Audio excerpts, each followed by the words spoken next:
guys, good morning. Grabe, Sunday, October 26. Ano ginawa ko kahapon? Parang pagod ako. Pero parang dami ko ba natang napasayang mga kids. Kasi nga, Wow! hinire ko kahapon na mascot sa isang village, diba? Na kanilang Trick or Treat 2025.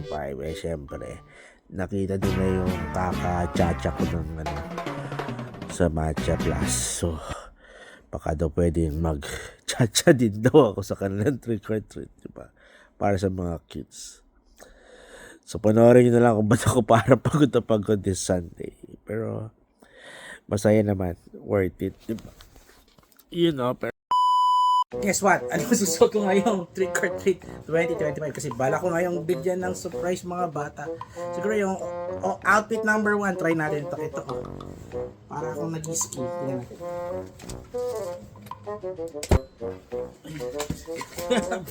Nakahudi. Di ba? May korong ko to. Parang yung skydiving, oh. Pero ito yung parang forma nila Sarah Geronimo tsaka ni Mateo na hindi nila sinama sa isang vlog, oh. Di ba? Gaganong-ganon pa sila. Pero ito yung outfit number 1. Yun. Diba? Pero init. Yata bagay. Pero may hoodie. Ito yung sabi ko. Pag nagpunta na lang ako sa Switzerland. Yun.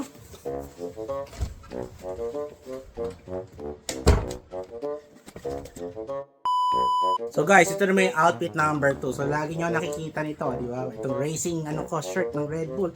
Plus itong racing jacket ko na may hoodie. So tingnan natin.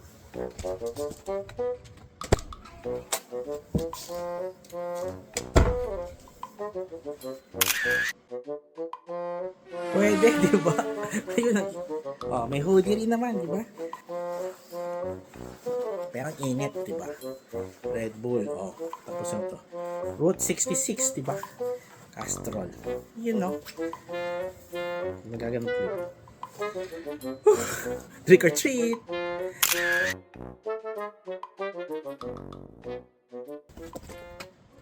At dahil may 2 outfits na ako na pwedeng pagpilian para maging mascot ng village na to para sa kanilang Trick or Treat 2025, pinaredy sa akin ng may-ari ng bahay ang mga kanilang Trick or Treat decors at ang kanilang mga tawag dito, mga candies. So, kasama daw sa bayad sa akin tong mag-prepare ng mga decors at candies para sa Trick or Treat 2025. Yan ang paborito ko.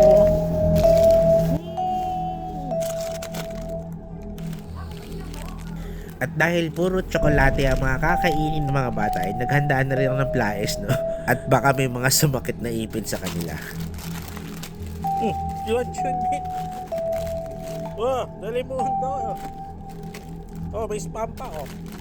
Parang si Idol SB lang, oh. Yun, oh. Trick or treat. Yung grand prize. Diba? Grand prize. So ngayon may costume na ako at may mga candies na. So anong next natin, di ba? Syempre, di i-open na natin ang official mascot ko as Money Heist Carnapper, di ba? Dito sa Trick or Treat 2025 at para mag-warm up ako at balita ko napakadaming mga kids ngayon, di ba? Kaya ready na ako. Trick or treat 2025. Yan, no? At syempre, bilang mascot ng Trick or Treat 2025, kailangan magbigay muna ako ng isang dance number, di ba? Bago magsimula ang mga kids magkukuha ng mga tsokolate. Oy, wait lang, di pa ako tapos. Magsayaw.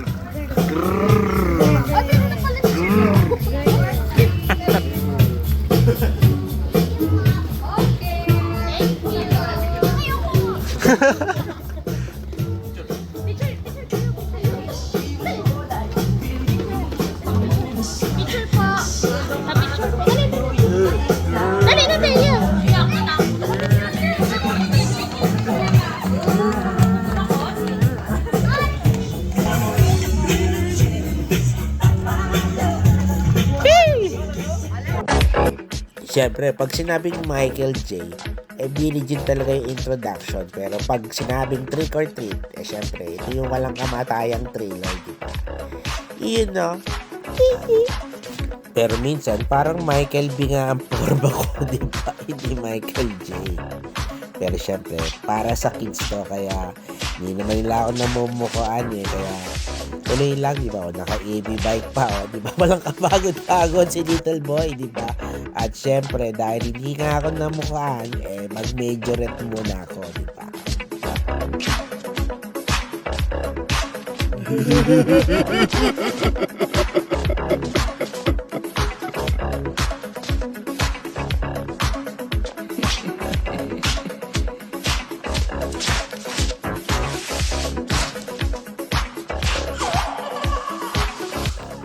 Ito nga may-ari ng bahay, Wa-effect ng aking mga pa-Michael J, di ba? Ayun, kung ibahin ko kaya yung dance mo, parang, parang, tawag dito. Part ng pagiging mascot ko dito sa Trick or Treat, i-direct ko yung, ng flow ng traffic ng, ng mga kids para hindi sila magkabanggaan, di ba? Yung pumunta, at lalabas pagkakuha ng candy, di ba? May order, di ba? Iyon, Kaya nga nag-choreograph ako ng dance move na parang boom ng ETC ng Expressway, di ba? Di ba? Ayun, lumusot na yung isa at may load, Parang damnation, Go Warriors! So ngayon, alam niyo na kung bakit pala to si Tito Negis, pagod na pagod ng pagising ngayong umaga, di ba? Paano naman kahapon, October 25, alos 3 oras ata itong nagma-Michael Jackson na Michael B, di ba? O, may Harry Potter pa nga di ba? Yun,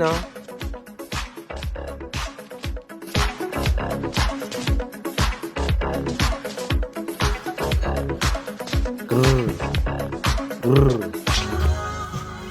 At 53 years old, parang kaya ko pa palang magkaroon ng dance move ni MJ, di ba? O yan, parang lumulutang-lutang pa nga, Ang hindi ko lang nagawa, itong parang, Jigo na dance, di ba?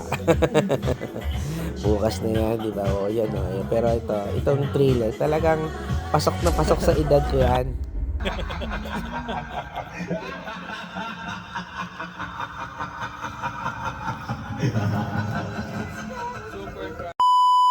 Or ito na lang outfit number 3. Parang simple pero parang 2 in 1 to Tingnan natin.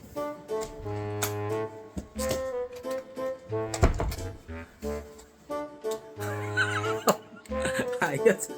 Parang kasya pa pala di ba? Grabe. Wala na. Ganyan-ganyan ako nung Whew!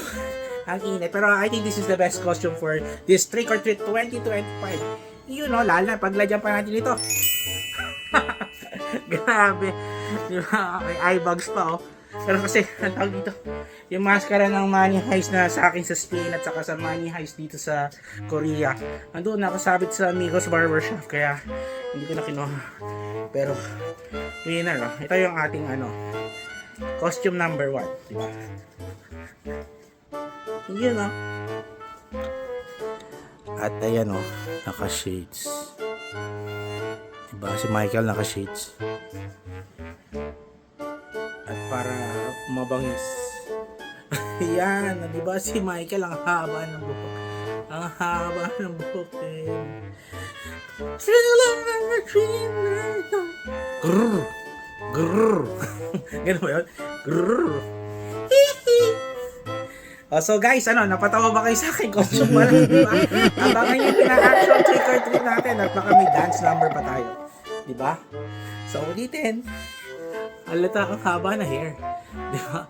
Pwede naman nating yun, Pero 2 months ago, ito sana ang aking costume para sa October 25. Kaso, pumunta pa ako ng South Korea. Kaya sabi ni Dr. Vicky, alisin ko na raw at mag-costume na lang daw ako ng iba. Trick or treat.